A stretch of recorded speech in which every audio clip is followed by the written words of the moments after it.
പെരുന്നാളിലൊക്കെ easy ആയിട്ട് ഉണ്ടാക്കാൻ പറ്റുള്ള ഒരു പുഡിംഗ് റെസിപ്പി നോക്കിയാലോ. അപ്പോൾ അതിനായിട്ടൊരു പാത്രത്തിലേക്ക് ഒരു ചെറിയ കപ്പ് ഷുഗർ എടുത്തിട്ടുണ്ട്. ഇതൊന്ന് കാരമൽ ചെയ്തെടുക്കണം. ചെറിയ ചൂടിൽ വെച്ചിട്ട് വേണ്ടോ ഇത് ചെയ്യാനായിട്ട്. ഇതിൻ്റെ സൈഡൊക്കെ ഒന്ന് അലിഞ്ഞു വരുന്ന സമയത്ത് ഇതുപോലെ തവ വെച്ചിട്ട് ഒന്ന് ഇളക്കി കൊടുത്താൽ മതി. ചൂട് കൂടി പോകരുത്, കരിഞ്ഞു പോകരുത്.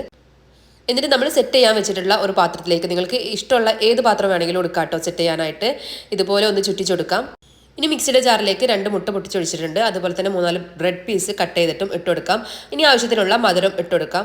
ഇതിൻ്റെ കൂടെ 1 ടീസ്പൂൺ വാനില എസൻസ് ഒഴിക്കണം. ഞാനത് മറന്നു പോയിട്ടുണ്ട് കേട്ടോ. വാനില എസൻസ് കയ്യിലില്ല എന്നുണ്ടെങ്കിൽ ഏലക്ക ഇട്ട് കൊടുത്താലും മതി. ഇനി ഇതെല്ലാം കൂടി നന്നായിട്ട് ഒന്ന് അരച്ചെടുക്കണം. എൻ്റെയൊക്കെ ഫസ്റ്റ് റെസിപ്പി ആയിരുന്നു കേട്ടോ ഇത്. പുഡിംഗ് ഒക്കെ ഉണ്ടാക്കാൻ സ്റ്റാർട്ട് ചെയ്തത് ഞാൻ ഈ ഒരു റെസിപ്പിയിലാണ് തുടങ്ങിയിട്ടുണ്ടായിരുന്നത്. ഈസി ആയിട്ട് ചെയ്യാൻ പറ്റുന്നത്.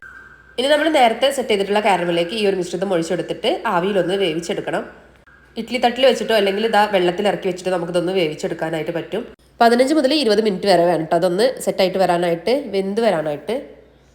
ചൂടാറിയതിന് ശേഷം ഫ്രിഡ്ജിൽ വെച്ച് തണുപ്പിച്ചതിന് ശേഷം ഇതുപോലെ കട്ട് ചെയ്തിട്ട് സെർവ് ചെയ്യാവുന്നതാണ്. അപ്പോൾ ഇത്രയേ ഉള്ളൂ.